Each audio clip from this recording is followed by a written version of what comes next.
Bismillahirrahmanirrahim.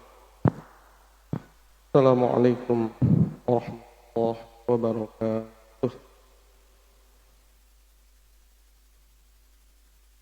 Alhamdulillah. Ahmadu ta'in taghfiruh tahdi wa nastansuruh wa na'udhu billahi shururi anfusina wa sayyiati a'malina.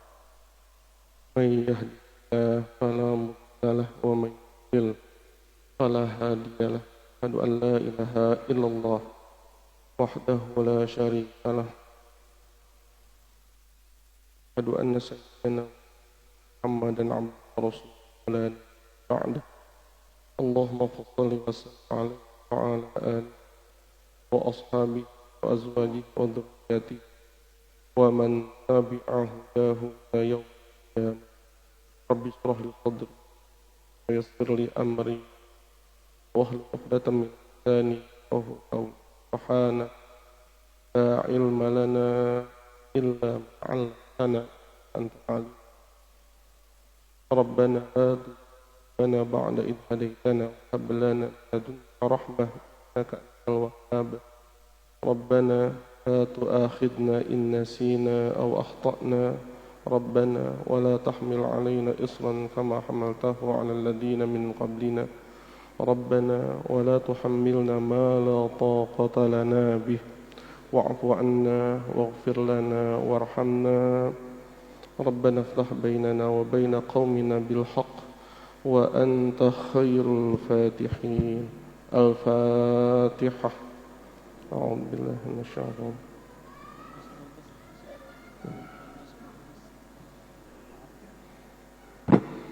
Yuk, pasang.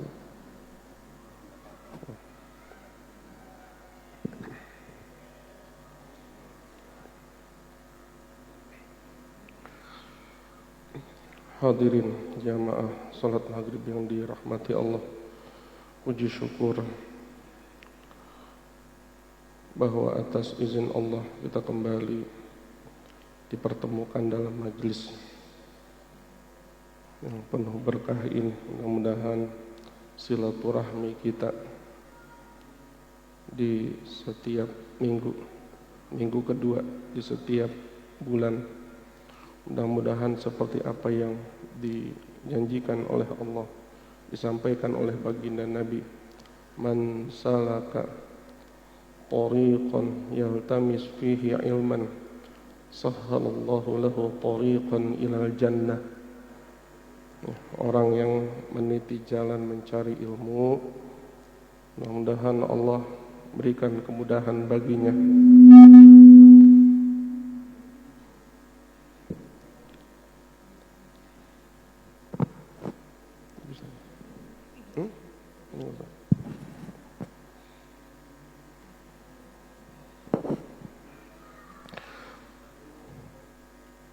Mudah-mudahan Allah mudahkan jalan kita menuju surga, amin ya rabbal alamin. Kita lanjutkan kajian pada surat An-Nisa. InsyaAllah hari ini kita mulai dari ayat ke-16. Kalau saya salah tolong dikoreksi, ayat 16 ya. Kalau nggak ada yang koreksi saya lanjutkan. Bismillahirrahmanirrahim. Walladani ya'tiyaniha minkum fa'aduhuma. Adapun dua orang yang berbuat fahish, berbuat perzinahan, fa'aduhuma,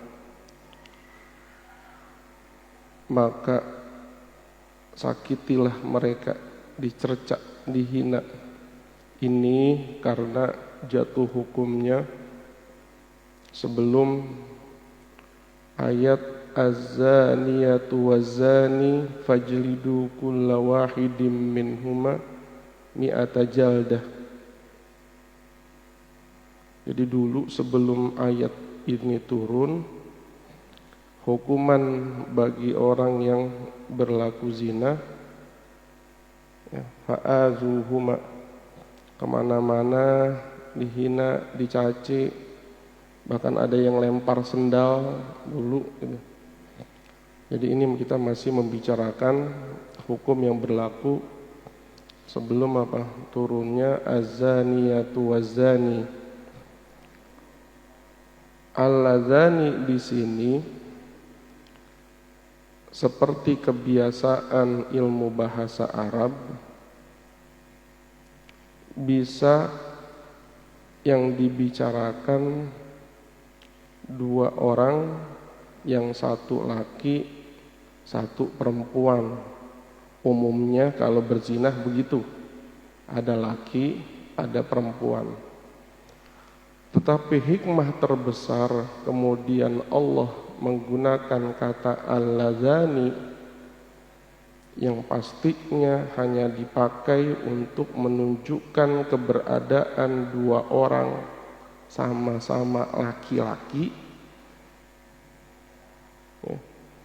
Hikmah terbesarnya menunjukkan bahwa hari ini yang namanya fahish tidak hanya dilakukan laki dan perempuan, tapi trennya hari ini laki sama laki sama laki, dia. Jadi itulah yang selalu diingatkan, ma farratna fil kitabi min syai'. Di dalam Al-Qur'an tidak ada satupun, termasuk pembicaraan masalah hukum, yang terluput dari bahasa Al-Quran. Jadi dari dulu sudah sempurna ini. Ya, bahkan di Nabi belum begitu rame, di sekarang baru rame, tapi Al-Quran sudah siapkan dari dulu. Alladzani ya'tiyaniha minkum fa'aduhuma. Jadi kalaupun yang berlaku zina laki sama laki, tetap kenakan hukumnya. Fa in taba wa aslaha fa'ridu anhuma. Jikalau pelaku zina tadi, apalagi dengan perempuan, apalagi dengan laki, taba, keduanya bertaubat, wa aslaha, dan tidak mengulangi lagi perbuatannya, dia berupaya menjadi pribadi yang baik di kemudian hari, fa'ridu anhuma. Hati-hati, salah satu yang selalu kita wanti-wanti adalah penggunaan kata baik dalam Al-Quran maupun hadis Nabi itu menganut paham jawami'ul kalim. Itu salah satu mukjizatnya yang dimiliki Al-Quran. Satu kata mampu memunculkan paham yang luas. Fa'aridu anhuma i'rad, fa'rad. Pertama, pahamnya adalah biarkan. Mereka sudah bertaubat, sudah memperbaiki diri, sudah biarkan mereka hidup, bergaul bersama. Cuma ada i'rad. Ya. Tetap harus ada penolakan bahwa apa yang mereka perbuat itu sesuatu yang salah. Bukan berarti setelah mereka bertaubat, diterima di lingkungan, menunjukkan bahwa perbuatan mereka kemudian dianggap biasa, dianggap dimaklumi. Tidak seperti itu. Jadi al-a'rad wal i'rad, pertama biarkan mereka hidup normal, bergaul, sudah, ya nggak usah diungkit-ungkit lagi. Kemudian i'rad, tapi tetap yang harus diingat apa yang mereka lakukan itu salah. Ya, makanya a'ridu anhuma, dua hal dalam satu kata diingatkan oleh Allah. Kenapa manusia harus membiarkan pelaku zinah tadi setelah mereka bertaubat? Justru pertanyaannya, apa alasannya manusia terus mempermasalahkan dosa mereka? Gara-gara mereka pernah berbuat dosa, terus dihina sepanjang masa, terus tidak diberikan tempat, terus terus dicurigai. Kenapa manusia berlaku begitu? Padahal apa? Innallaha kana tawwabar rahima. Padahal Allah saja ya, yang punya perhitungan dosa, zat yang memutuskan orang kapan dosa, kapan tidak, zat yang kemudian menimpakan dosa ataupun memaafkan dosa, zat yang telah menyiapkan neraka untuk mereka para pendosa, masih mampu, masih mau tawwabar rahimah, berlaku memaafkan mereka, berlaku menyayangi mereka. Kenapa manusia yang katanya hari ini menyembah Allah, hamba Allah, sami'na wa ata'na, cinta Allah, bahasanya begitu, tapi kemudian apa yang Allah cinta dalam sifat dan perilakunya, yaitu memaafkan, yaitu menyayangi mereka walaupun pernah bersalah, kenapa kita enggak tiru hari ini? Seolah-olah apa? Cara berlogikanya seperti itu. Jadi ketika Allah minta fa'aridu anhuma, mereka emang pernah berdosa, tetapi mereka sudah bertaubat atas dosanya itu. Udah, gak usah diungkit-ungkit, bergaul biasa saja. Ya, mereka toh sudah bertaubat dan Allah sudah memaafkan mereka. Allah yang punya neraka saja sudah memaafkan. Kenapa kita manusia hari ini masih apa? Masih nyebut-nyebut, masih ingat-ingat, masih memperlakukan mereka seperti orang hina. Nah, ini kritikan sama kita hari ini nih. Ya, jadi kalau mereka sudah bertobat, selesai sudah perkaranya. Yang lalu biar berlalu, harusnya begitu. Dan ini yang sedang kita bicarakan bukan dosa kecil, Pak. Berzina dosa besar. Kalau kita sudah sanggup ya, memaafkan, melupakan kesalahan orang dalam perkara dosa besar, insya Allah dalam perkara yang kecil, dosa-dosa biasa, maka kita lebih mudah untuk memaafkan, memaklumi, melupakan. Dimulai dari yang gede. Kalau yang gede aja bisa dimaafkan, dimaklumi, dilupakan, insya Allah yang kecil-kecil akan lebih mudah. Ya. Tapi kalau selalu berdalih ini perkara besar Ustaz, nggak bisa dimaafkan begitu saja. Seringnya kita begitu. Ini penyakit bukan hanya pada orang yang tidak berilmu, tapi terkadang mereka-mereka yang berilmu, berjubah sekalipun, kalau urusan beginian kadang-kadang masih apa? Masih susah. Jadi orang kalau udah salah selama-lamanya sudah dicurigai terus. Bahkan tidak ada maaf sudah yang begitu. Padahal Allah ingatkan innallaha kana tawwabar rahima. Salah satu sifat yang selalu dilakukan oleh Allah, yang katanya kita sembah hari ini, yang katanya kita cintai hari ini, yang katanya kita selalu taat kepadanya, yaitu memberikan ampunan dan menyayangi. Seharusnya kita sebagai hambanya yang katanya mencintai Allah, sudah sepatutnya mengikuti apa yang Allah kerjakan. Allah maafin, ya kita maafin. Allah sayangin, ya kita sayangin. Harusnya begitu. Jadi logikanya gampang aja. Seberapapun kencengnya kita teriak Allahu Akbar, katanya kita cinta Allah, kalau pada akhirnya Allah ngalor kita ngidul, ya akan ketemu. Ya, hati-hati. Orang menjadi amilatun nasibah, selalu saya ingatkan begitu. Rajin beramal nih orang, tapi nasibatun, tapi di akhirat nggak ada hasilnya, sia-sia, nol. Ya. Dalam salah satu sindirannya Nabi, ada orang, kenapa? Syatama hada, qazafa hada, doroba hada, wa akhadha mala hada gitu. Ibadah rajin dia kata Nabi. Tapi mulutnya suka nyakitin orang, mulutnya suka nuduh orang yang enggak.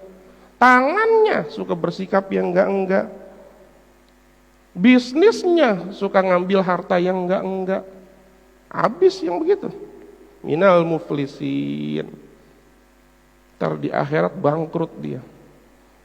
Dia ngerasa katanya pahalanya banyak banget, ngitung dari ibadahnya, tapi di sisi Allah wa habita ma kanu ya'malun. Dibatalin itu semua amal ibadah mereka, nauzubillah, gara-gara Allah maunya kemana, kita yang dikerjain yang mana. Kita kadang-kadang main aman, kalau udah pakai kain, pakai sorban, pakai peci, main aman. Padahal yang namanya setan ada di mana-mana. Itu kan prinsipnya. Jangankan kelas kita, kelas Nabi aja masih digoda, kan gitu bahasanya. Nabi selalu minta perlindungan sama Allah. Ya. Wa illa tasrif anni kaidahunna asbu ilaihin wa akum minal jahilin.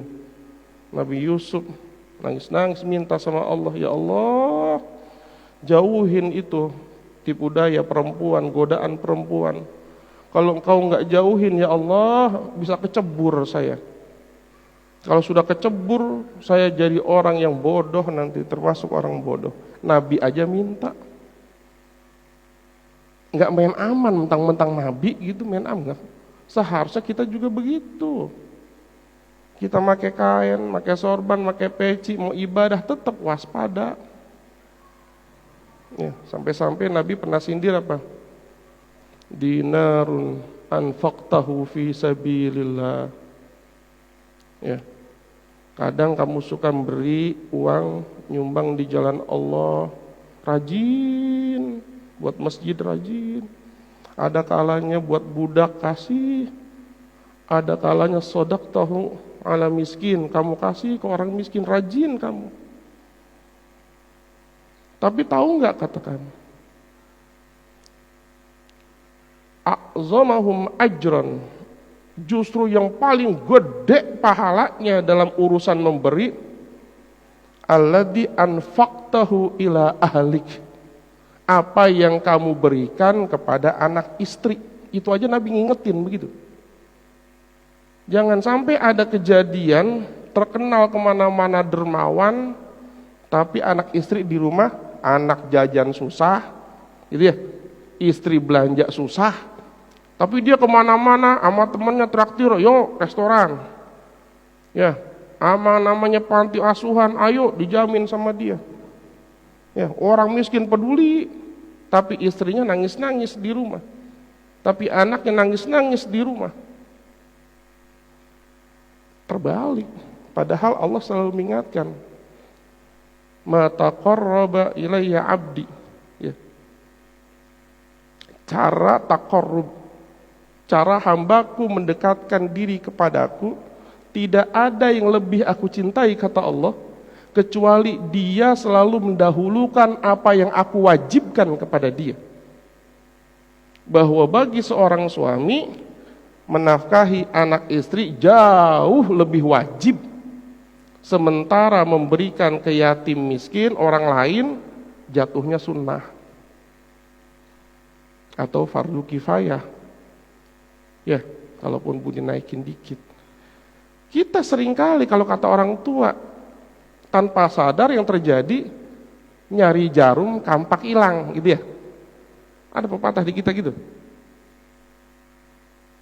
Mendahulukan yang sunnah, yang fardu kelewat. Padahal Allah lebih cinta kalau kita mendekatkan diri kepada Allah dengan mengamalkan amalan-amalan yang fardu, yang utama. Baru yang lain disebut ziyadah. Jadi selalu hal min mazid, ada saatnya Allah nanya begitu, fardunya udah bagus nih, tanya ada tambahan lagi. Jadi ibadah tetap harus mengacu kepada Allah. Jadi hari ini ibadah dalam urusan menghadapi pelaku kriminal, orang berdosa, adalah tawwabar rahima, mengikuti apa yang Allah kehendaki. Fa'aridu anhum, dah biarin mereka yang sudah bertaubat, ya, biarkan mereka membaur, enggak usah diungkit-ungkit.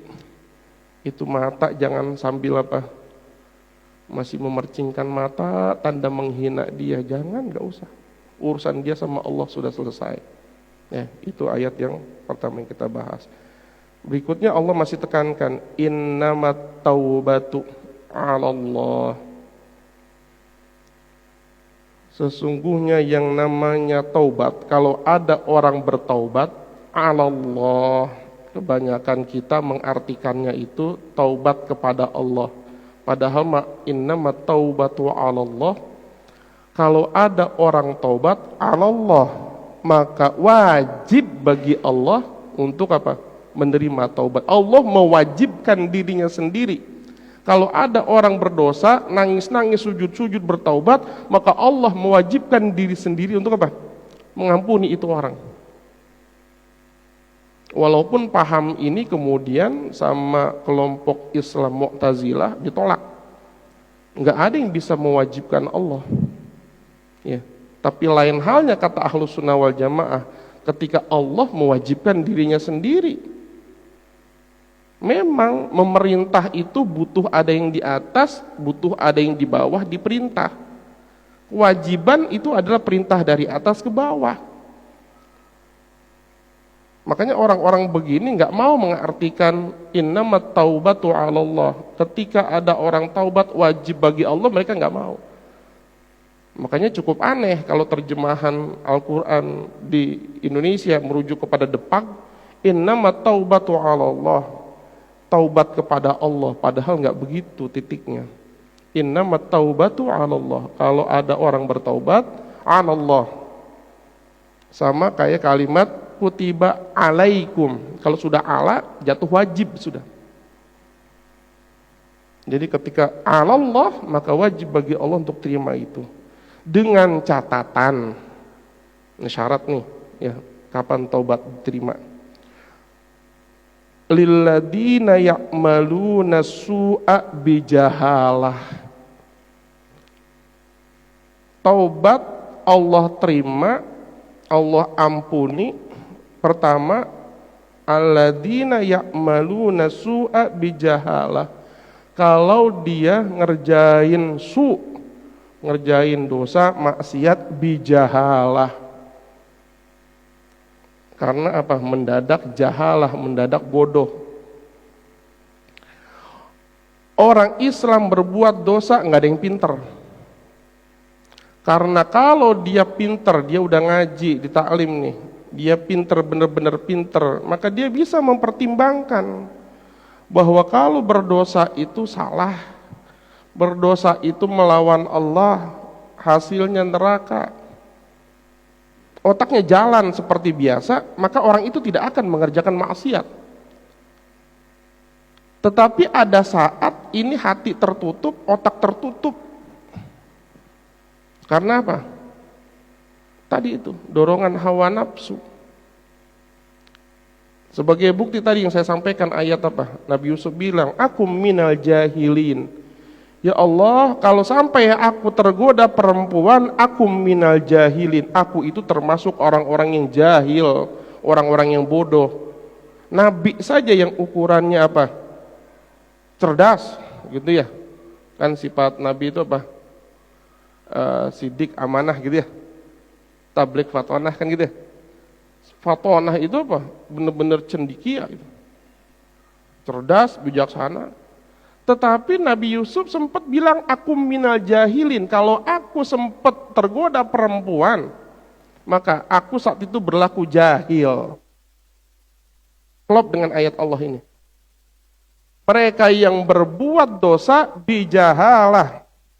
Ya. Dengan sebab otaknya mampet tiba-tiba. Soalnya nanti ada nih. Orang emang aslinya bodoh yang sama dengan emang dari awal nggak pernah belajar agama.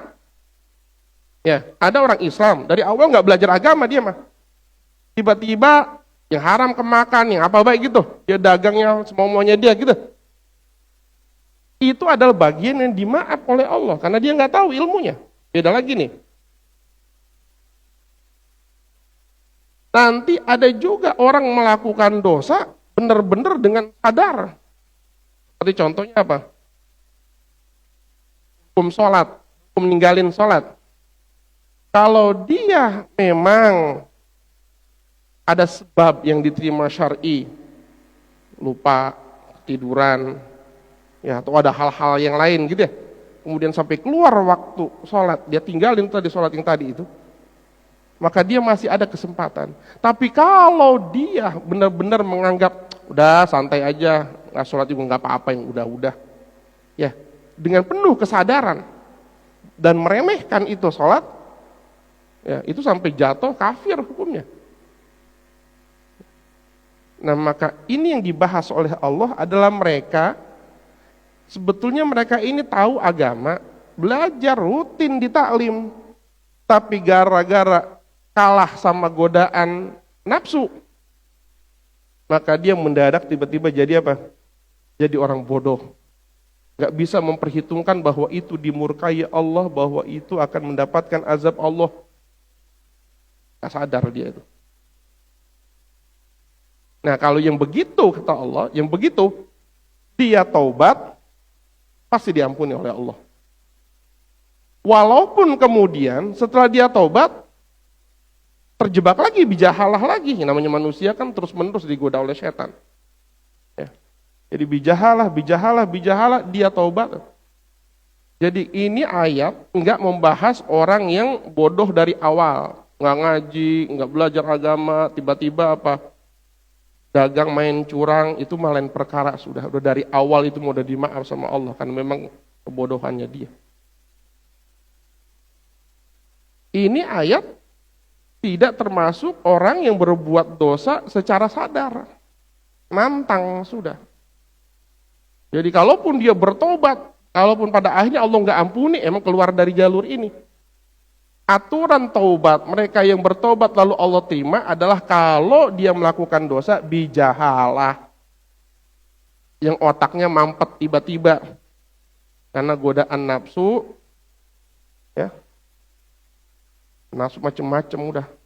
Makanya Allah pesan wala tattabi'il hawa antadillu gitu ya. Kalau saya baca ayat salah tolong diingetin. Di sini banyak hafiz ya insyaallah ya. Jadi jangan ikuti nafsu, kamu bakal sesat nanti. Orang bodoh cenderung sesat. Ikutin apa? Hawa nafsu. Jahil itu bisa dalam ayat yang disampaikan Nabi Yusuf tadi ya, yang dibahas tadi dalam apa? Dalam doanya Nabi Yusuf tadi, urusan nafsu akum minal jahilin. Tapi ada yang satu yang unik. Urusan ibadah orang bisa minal jahilin. Kalau dia nggak ngerti aturannya, kan ayatnya. Fala tas'alni ma laisa laka bihi ilm. Itu Allah ngomong begitu sama Nabi Nuh ketika apa? Ketika banjir dikirim, Nabi Nuh melihat anaknya di puncak bukit, menyelamatkan diri. Dia pengen apa? Anaknya terselamatkan. Sempat ngomong sama Allah, innahu min ahli gitu. Ya Allah, itu anak saya ya Allah. Seolah-olah dengan rintihan seperti itu Nabi Nuh secara manusiawi tabiatnya pengen anaknya apa? Terselamatkan. Langsung Allah cut, innahu laisa min ahlik. Ya, itu bukan anakmu, bukan keluargamu itu. Ya. Amalun ghairu salih, itu bukan ya? Saya kurang terpotong-potong, saya kurang hafal tuh ayatnya. Ya. Maka lanjutannya tadi, fala tas'alni ma laisa laka bihi ilm. Inni a'iduka. Ya. Antakuna minal jahilin kalau nggak salah. Ya, tolong adik-adik yang sudah hafalannya sudah sampai surat Nuh, kalau saya apa? Saya lupa ayatnya, tolong dilurusin, acung tangan saja. Saat ayatnya bunyinya begini, senang saya diingat. Malum saya muda tua, namanya hafalan sudah apa? Udah banyak yang goyang hafalannya. Jadi Allah ingatkan, ini aiduka, aku menasehati kamu, aku ingatkan kamu, hai Nabi Nuh. Jangan minta sesuatu yang kamu enggak tahu dampaknya. Jangan jadi orang bodoh, kata Allah. Nah, makanya apa? Saya sampaikan, salah satu ciri khas tutupan doanya Nabi Nuh, kalau hari ini kita menutup dengan kebiasaan Rabbana atina fid dunya hasanah gitu ya, kalau kita kebiasaan begitu. Tapi Nabi Nuh punya ciri sendiri. Inni a'udzubika an as'alaka ma laisa li bihi ilm wa illa taghfirli wa tarhamni akum minal khasirin. Ya Allah, aku berlindung kepada Engkau dari berdoa meminta sesuatu yang aku enggak tahu dampaknya. Kalau kamu enggak ampuni aku di saat meminta sesuatu yang enggak patut, kalau Engkau enggak sayangi aku termasuk orang yang rugi nanti. Itu ciri doa Nabi Nuh. Kalau kita mau pakai hari ini, alhamdulillah, silakan pakai. Jadi sebelum Rabbana atina, setelah kita minta bla bla bla, ya Allah naikin pangkat, ya Allah anak saya lulusin, ya Allah apa semuanya kita minta manusiawi ya.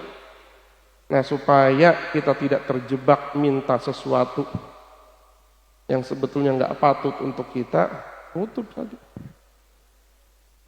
Rabbi inni a'udzubika an as'alaka ma laysa li bihi ilm wa illa taghfirli wa tarhamni akum minal khasirin. Cuma ada ayat itu tinggal dicari itu ya.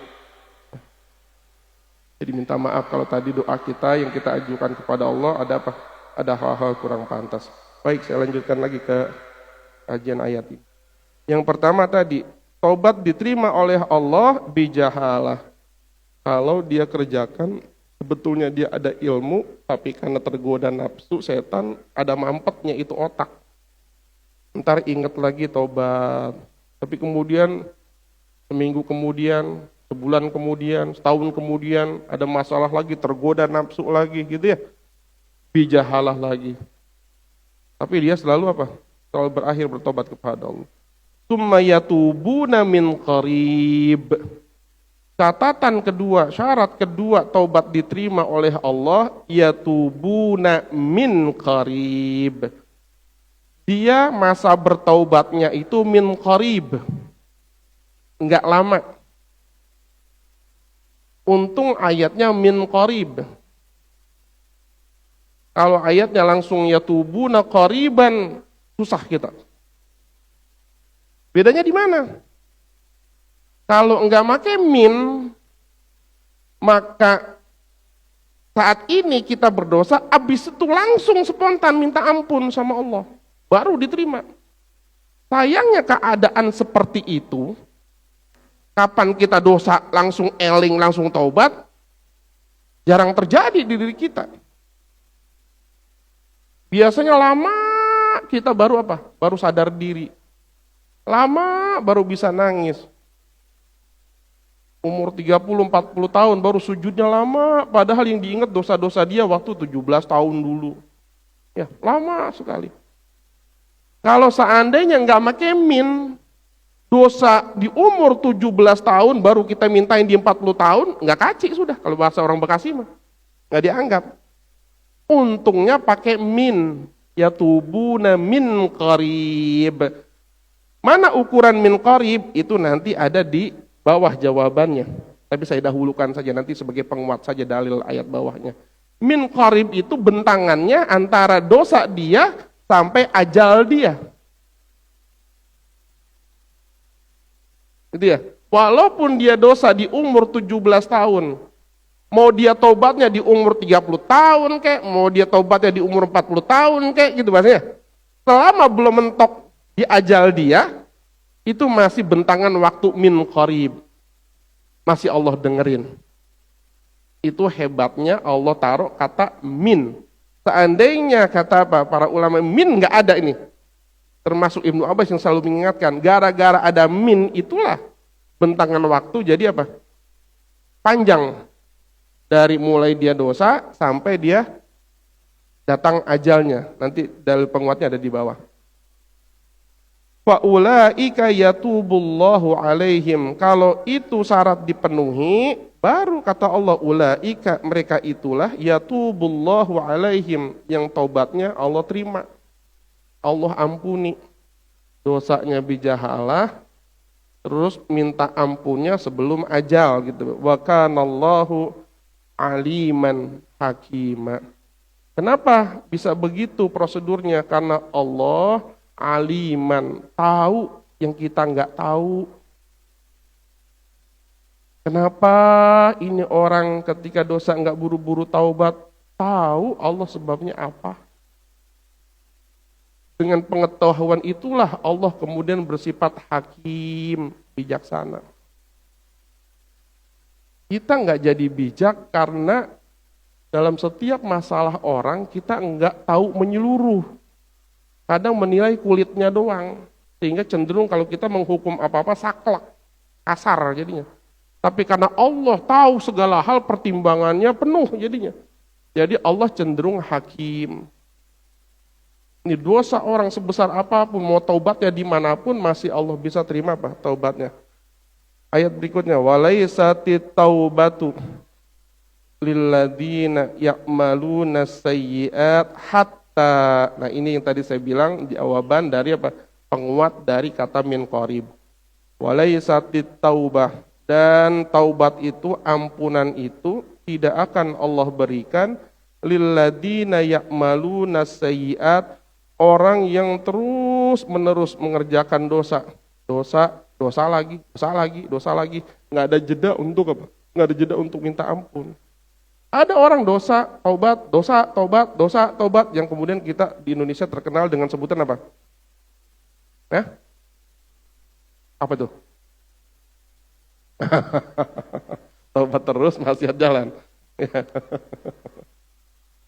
Almarhum Syekh Ali Jaber ya pernah ngasih teorinya. Betulnya yang terjadi begini. Dosa gitu ya. Dosa. Taubat yang ini buat dosa ini. Ketika ya Allah maafin saya buat dosa yang ini. Ya. Kemudian habis taubat dia apa? Dosa lagi. Habis itu taubat lagi.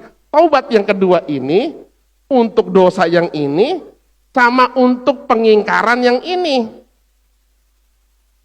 Taubat dulu nggak serius berarti ente, minta maaf gitu. Ya. Makanya apa? Buat beliau nggak soal orang dosa, taubat, dosa, taubat, dosa, taubat. Yang penting berharaplah pas Israel mau datang, pas lagi ngapain? Pas lagi taubat, jangan lagi pas apa? Iya. Kalaupun ada kekhawatiran, kalaupun ada peringatan, ya dari saya, dari para alim ulama, jangan dosa terus gitu bahasanya. Karena khawatir jatuhnya apa? Pas Israel datang lagi berdosa, bukan lagi apa? Tetapi teori dosa, taubat, Allah nggak pernah larang itu. Yang penting sebelum ajal sampai, Israel nyampe, semuanya udah kelar semuanya. Dia minta ampun. Jadi sebetulnya kalau anak-anak nyantren sampai ke Timur Tengah sekalipun, itu belum pernah ketemu bab tentang apa? Tobat sambal gitu bahasanya. Ya, kalau di Bekasi itu ramenya tobat sambal. Teriak-teriak pedas, habis itu nyari lagi yang cabe gitu ya. Iya. Dalam teori penebusan dosa itu nggak soal sebetulnya. Yang penting tadi kapan dia dosa, tobat ya. Saya selesaikan biar sempurna ayatnya. Hatta idza hadara ahadahumul maut.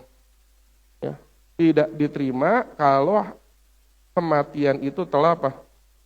Telah hadir. Qala inni tubtul an, baru dia bilang dia bertobat. Walalladzina yamutun wa hum kufar.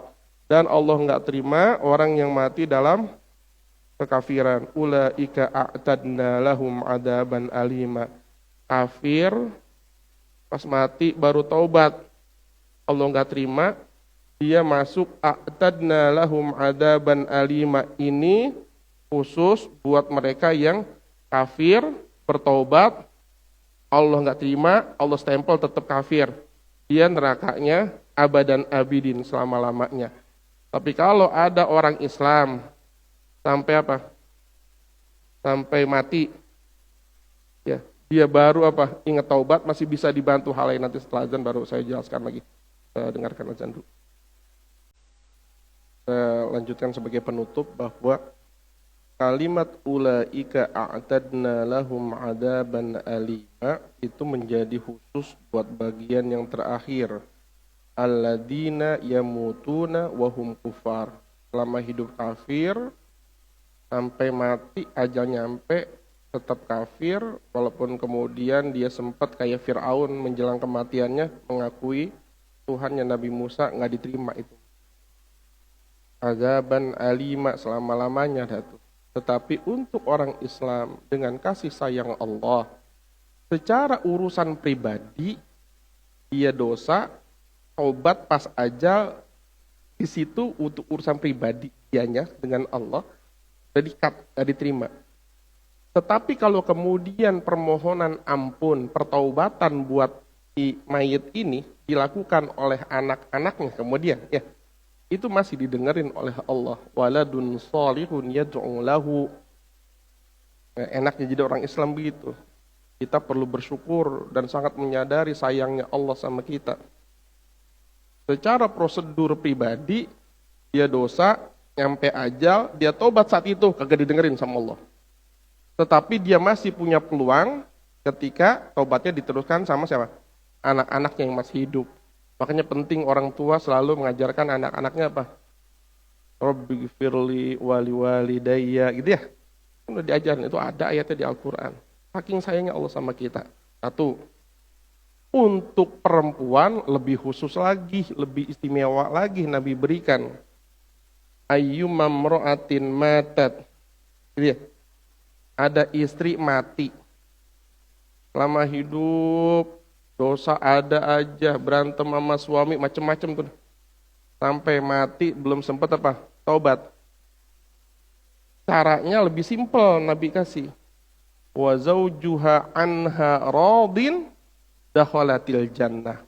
Yang penting suaminya ketika istrinya mati, suaminya meridhoi semuanya. Ya Allah, aku maafkan istri saya. Ya Allah, aku lupakan semua kesalahan, semua bla-bla ngomong sama Allah. Dari semenjak dimandikan, dikafankan, dia nangis saking sayang sama istrinya. Biasanya dalam kondisi begitu, yang kesel-kesel hilang biasanya. Ya, kayak kita sama anak contohnya. Waktu anak kita hidup, berantem mulu, apalagi anak bandel banget. Tapi ketika anak mati, kecelakaan, kita nangis, yang diingat apanya? Ya, Allah saking sayangnya, dikasih kesempatan sampai proses itu tuh. Mungkin waktu istri hidup, berantem mulu, ribut mulu. Tapi pas mati, Allah bikin itu hati suami, lebih mengingat pertama kali kenalan, kemudian ngelamar, jadi pengantin baru yang indah-indah. Diharapkan kemudian dia bisa meridhoi. Ya, makanya supaya dipancing ridho itu seperti kamar. Bisa masuk ke situ kalau pintunya dilalui. Maka pintu meridhoi adalah nangis. Tetapi nangis juga sebuah kamar. Tidak akan masuk nangis kalau itu suami kagak ngelihat muka apa. Setan tahu, kan saya usahakan mungkin begitu. Setan tahu nih, ini perempuan udah digoda seumur hidupnya sama setan, dosanya jadi banyak. Setan nyaris menang nih, menyeret istri masuk neraka. Tapi kemudian Allah dengan rahmahnya bilang, kalau suaminya meridhoi dia, selesai semua usaha setan, gagal. Apa yang dilakukan setan semuanya supaya tetap menang?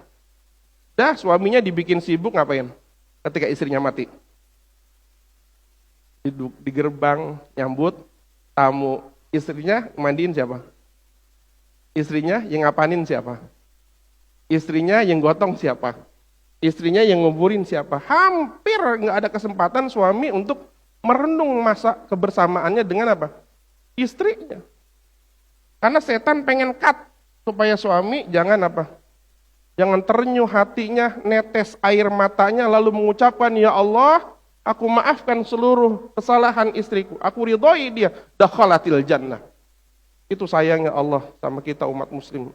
Maka selalu bersyukur dengan apa yang disampaikan oleh baginda Nabi, kabar-kabar yang menyenangkan. Begitu juga kabar-kabar dari Allah, dan kita manfaatkan itu semuanya. Tidak ada kata terlambat. Selagi Israel belum sampai, kita mulai merenung, kita hitung dosa-dosa kita dari masih kecil, balik, SMP, SMA, kita itu hari ini insya Allah selagi masih ada napas tenggorokan kita, yang penting bersungguh-sungguh. Satu taubat yang bersungguh-sungguh, insya Allah bisa menghancurkan seluruhnya. Jadi jangan khawatir. Dosamu napak di bumi, nyundul ke langit sekalipun, tidak ada yang pernah besar di sisi Allah. Wa rahmati wasi'at kulla syai'. Rahmahku, ampunanku jauh lebih luas dari segala apa yang ada di alam semesta ini. Jadi tetap apa? Husnuzon sama Allah, tetap fokus, minta ampun, bertobat. Ya. Kalau perkara besok kejebak setan lagi, ya itulah hidup. Yang penting minta sama Allah, kapan saya jatuh lagi, bukakan lagi. Ya, hati kita untuk kembali bertobat, minta. Jangan pernah mimpi, jangan pernah minta jadi orang suci. Ya Allah, abis ini jangan dosa-dosa lagi, saya jadi orang soleh. Gak bisa itu. Kalaupun pengen ngarep boleh kalau ngarep. Tapi kalau pengen meyakini, pengen jadi orang soleh, gak bisa. Makanya apa? Pelihara doa, Rabbana la tuzigh qulubana ba'da idh hadaitana wa hab lana min ladunka rahmah. Abu Bakar pelihara doa itu. Itu yang bisa saya sampaikan pada kesempatan kali ini. Mari kita tutup sama-sama pertemuan kita dengan pembacaan hamdalah dan doa kafaratul masjid. Alhamdulillahirabbil alamin. Subhanakallahumma rabbana wa bihamdika asyhadu an la ilaha illa anta astaghfiruka wa atubu ilaik. Dari saya cukup sekian. Hadanallah. Shadaqallah. Assalamualaikum warahmatullahi wabarakatuh.